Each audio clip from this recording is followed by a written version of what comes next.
Lyhoaica, Hung, and their young son, Tony, stood before the camera, their faces etched with a mix of relief and earnest hope. They greeted their audience, a community that had become a silent, steadfast companion on their challenging journey. A warmth radiated from their smiles, a genuine appreciation for the connection, yet beneath it, a palpable exhaustion lingered. "Hello everyone," Lyhoaica began, her voice soft but clear, Hung nodding beside her, a gentle hand resting on Tony's small shoulder. "We are truly happy to see you all again after these past few days. How have you been?" The unstated question hung in the air. How have we been? Their absence from the online world, usually a source of shared moments and simple joys, had been noticed. Lyhoaica continued, her tone softening further. "The three of us have missed everyone very much. We apologize for the silence, but Tony has been unwell, and it simply wasn't possible to release new videos." She offered this explanation with a humble sincerity, trusting in the empathy of their viewers. "We hope you sympathize and understand our situation." The illness had been a recent, unwelcome visitor, casting a shadow over their already complex lives. While its specific nature remained unspoken, its impact was clear: a disruption, a pause in their routines, and an intensification of their primary concern for Tony. His health, always a delicate balance, had taken precedence above all else. Lyhoaica's gaze lingered on her son, a silent promise in her eyes. "Now, our greatest wish, truly, is that Tony can quickly learn to speak, just like any other normal child." This was the core of their struggle, the silent battle that defined their days and nights. Tony's speech delay wasn't merely a developmental hurdle, it was a barrier to connection, a constant worry that tugged at their hearts. They longed for the day they could hear his clear voice, echoing the everyday sounds of childhood that so many took for granted. The journey was not just about words, it was about unlocking a world of expression, fostering independence, and allowing Tony to fully engage with the world around him. This aspiration, however common for parents, carried an extraordinary weight for them, steeped in the cultural belief that a child's early milestones are profound indicators of future well-being and success. In their quiet village, a child's progress was often measured against immediate family lineage, and any deviation prompted an unspoken pressure to seek remedies. Hung, a man of quiet strength, stepped forward, his voice a steady anchor. "May God bless Tony. Let's pray for Tony." "Thank you." His words were simple, yet carried the profound spiritual comfort often found in Vietnamese rural communities, where faith intertwined seamlessly with daily life and hardship. They understood that while medical and educational interventions were crucial, there was a spiritual dimension to healing and hope. He invited their audience to continue sharing this journey, a testament to the power of collective care and encouragement. "Please follow Tony's journey with us," he requested, his eyes conveying a deep gratitude. "Wishing you all a peaceful and warm day." Once again, thank you all for following our father's journey all this time. Thank you very much. The father's journey was a reference to their earlier videos, which often featured Hung's daily life and work, now interwoven with Tony's story, reflecting the universal narrative of family growth and evolving priorities. Later, at a bustling city park, a new scene unfolded, illustrating the profound shift in their lives. The city, with its towering buildings and unfamiliar sounds, was a world away from their tranquil rural home. Tony, usually vibrant and energetic, approached a large, colorful slide with a hesitant curiosity. "Slide down, Tony, slide down here quickly." Lyhoaica coaxed, her voice a gentle invitation. "Slide down here.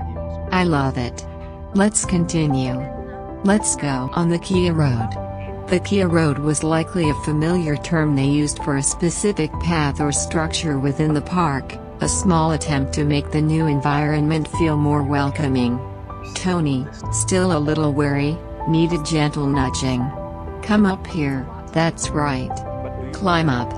How good. Lyhoaica's encouragement was unwavering, her patience a deep well.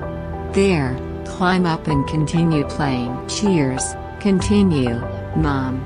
Let's play. The city playground presented a stark contrast to the simpler, natural play spaces Tony was accustomed to. Giant, elaborately designed plastic structures, swings shaped like flowers, and spinning carousels dominated the area. Tony, clutching his mother's hand, regarded a particularly massive toy with wide, cautious eyes. Tony, don't you like to play with this? It's too big, Tony, I'm scared. Lyhoaica voiced his unspoken fear, identifying with his apprehension. In my hometown, we don't have this. In the city, there are big, fancy toys like this. It's the first time I've seen it. I'm scared. I'll climb up here and slide. This flower will swing a little bit more. Do you like it? I've never sat on it before, right? Her words were a blend of explanation and reassurance, bridging the gap between his rural upbringing and the modern urban landscape. For Tony, these were not just toys but symbols of a new, somewhat overwhelming reality. This scene subtly highlighted the economic disparities between rural and urban Vietnam. Specialized facilities and modern amenities, including advanced healthcare and education, are predominantly concentrated in major cities, necessitating significant sacrifice and relocation for families like theirs. The simplicity of their village life, where play might involve climbing trees or chasing chickens, was now replaced by structured, manufactured recreation. As the afternoon sky began to darken, signaling an impending rain shower, Lyhoaica urged Tony towards the next crucial step in their journey. It's about to rain, let's go to school. Let's go, let's go, let's go, let's go. The phrase was repeated, a rhythmic chant to encourage the reluctant child. Tony, however, dug his heels in, his small protests echoing in the air. Please go. Please don't, there's stillness. Let's play a little bit, then it's time for class. His pleas were understandable, the allure of play always outweighed the demands of structured learning for a young child. Yet, for Lyhoaica and Hung, school was not merely an option but a beacon of hope. Entering the specialized facility, Tony's distress became more evident. He was still in the initial, difficult phase of adaptation. Tony is studying, Lyhoaica observed with a sigh, her voice laced with empathy. Tony, I'm not used to it yet. I'm still crying a little bit when I come in. Wait until Tony gets used to the teacher completely. Then I'll cry less later. This candid admission revealed the daily heartache of separation, a common struggle for parents of children entering any new school environment, but intensified when compounded by a child's developmental challenges. The teachers at this special education center, unlike traditional nannies or home-based caregivers, possessed specialized training in speech therapy and child development, making their methods invaluable, if sometimes emotionally taxing for the child. The logistics of Tony's education were complex, presenting both practical and financial dilemmas.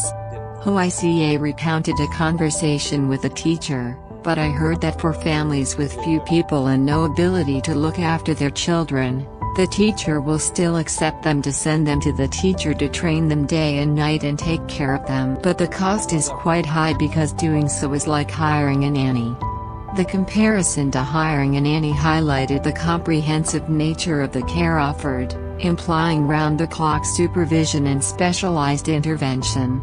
This option, while appealing for its promise of intensive support, came with a prohibitive price tag, pushing the boundaries of what their modest income could sustain. For families like theirs, rooted in agricultural livelihoods and communal support networks, the concept of such expensive, Professionalized childcare was a stark departure from traditional practices where extended family members often shared caregiving responsibilities. The teacher had also clarified the initial requirements. I also heard the teacher mention the problem, but the teacher also said that in the beginning, the parents must live with them to take care of them. Tony isn't used to it yet. I can't let Tony stay with the teacher. This stipulation, demanding parental presence during the acclimatization phase, reflected a pedagogical understanding that children, especially those with developmental needs, thrive on familiarity and trust. For Lyhoaica, this meant a temporary relocation to the city, sacrificing the comforts and stability of their home. Wait a while until Tony gets used to the teacher completely. I can only stay with her, otherwise, how can a stranger dare to stay? Her concern was not just for Tony's emotional well-being but also a practical consideration of safety and trust in an unfamiliar urban setting. The teacher said that if it's more than 10 days, then I can send her to see how Tony is getting along, how close he is to the teacher. If the teacher accepts, then I can send him. I'll just wait and see. This probationary period was a delicate balance between hope and patience, a time of observation and cautious optimism. The decision to enroll Tony in the program, and particularly the contemplation of full-time residency, weighed heavily on Lyhoaica's heart. I left Tony here, but it was heartbreaking, she confessed, her voice thick with emotion. The natural instinct of a mother is to protect and comfort, yet she was actively pushing Tony towards a discomfort she believed was necessary for his growth. But now I want Tony to be independent to develop further, so the teacher advised me to do so that she can accompany me to study, then he will develop better. The teacher's guidance, advocating for a period of intensive, specialized instruction, was compelling. Lyhoaica acknowledged the limitations of their own ability to teach. When I come to you and my mother to teach, it can't be as effective as the teacher's teaching. This was not a criticism of their love or effort, but a pragmatic recognition of professional expertise. Their own efforts, while filled with love, lacked the structured methodologies and specialized tools available to trained educators. The logistics of this commitment were daunting. I'll try to wait a while longer to see how it goes. I'll decide whether to send him or stay. If I send him to stay, I'll go down again for 2 to 3 days. Their home was not close, a 50-kilometer journey separated them from the city center. It's not too far. I can go from home to here, only 50 kilometers, or I can go by bus because every day here I only study for more than an hour. 50 kilometers, while manageable, represented a significant daily commute, consuming precious time and resources. For a child like Tony, whose therapy sessions were relatively brief, the travel time amplified the perceived effort. This is hard to wait. This sentiment underscored the emotional toll of uncertainty and the urgent desire for progress. Beyond the speech therapy, Tony's medical needs were also being addressed. Lyhoaica mentioned, "Every day I study for an hour and then I go to run calcium." The phrase run calcium was a direct translation, likely referring to a daily calcium infusion, a practice that, while not universally recognized as a primary treatment for speech delay in mainstream Western medicine, might be part of a broader health regimen or an alternative therapy employed in specific regions. Its inclusion highlighted the family's comprehensive approach to Tony's health, exploring all avenues suggested by medical professionals they encountered. It also underscored the gap in understanding sometimes faced by parents navigating complex medical advice, especially when cultural practices or regional medical philosophies might differ from international standards. This daily procedure added another layer of complexity to their already demanding schedule, transforming their city visit into a relentless cycle of therapy, treatment, and travel. Hung, ever the pillar of support, offered words of reassurance, acknowledging the immense strain on Lyhoaica. Thank you for being with me and Tony for the past few days. Without you, I don't know what to do." His appreciation was deep and heartfelt, recognizing her unwavering dedication. He continued, his voice tinged with the challenges they faced as a couple from a simpler background. "Not as complete as others, but I can do anything for you and your child, then I will do it. From here it will be very difficult, try your best. You haven't been down much yet, you are not used to it." He understood that the city was a jarring environment for her, too, with its bewildering network of roads and modern complexities. "Just go a few times, you will get used to it, but there is nothing different from in my hometown. It's just that there are too many roads and alleys I don't know how to navigate. Things are more modern on here. You and your child try hard coming here. It will be very difficult for a long time to see how Tony is." Hung's honest admission of his own struggles with the urban sprawl highlighted the cultural and environmental shock they both experienced, a testament to their rural roots and the sacrifices they were making. He offered to step in, to buffer Lyhoaica from the overwhelming reality of the city, providing a protective presence. As the school day concluded, Lyhoaica prepared to retrieve Tony. The emotional dance of separation and reunion began again. "Okay, I'll go in with Tony to see how the baby is," she said, before adding a crucial instruction, "Yes, baby, just stand back and watch. Don't come near, or Tony will see that mom will be dependent." This was a lesson taught by the teachers, a strategy to foster independence, to prevent Tony from regressing into a clingy dependence on his mother, which could impede his progress. The deliberate act of maintaining distance, though painful, was an act of profound love. "Oh, avoid me," she repeated, a wry, bittersweet note in her voice. Finally, Tony emerged, his small face streaked with tears, but having completed another day. "Okay, you're done with school. Say hello, then go down." The routine, though difficult, was slowly taking hold. Later, Lyhoaica helped Tony dress, the simple act a tender moment of care. "Get dressed. Put on a shirt, don't be cold."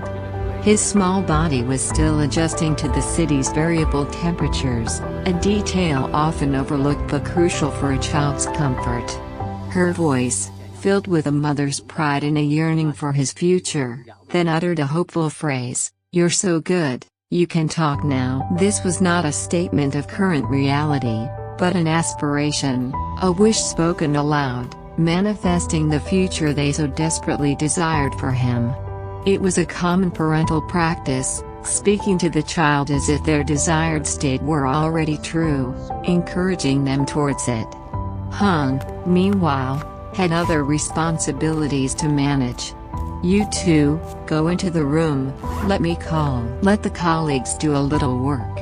The demands of his job, even while supporting his family through this crisis, were ever present, reminding them of the financial engine that kept this challenging journey moving forward. Their life was a constant juggle, a mosaic of parental duties, professional obligations, and the unyielding pursuit of a brighter future for Tony. The days in the city settled into a rhythm, arduous but purposeful.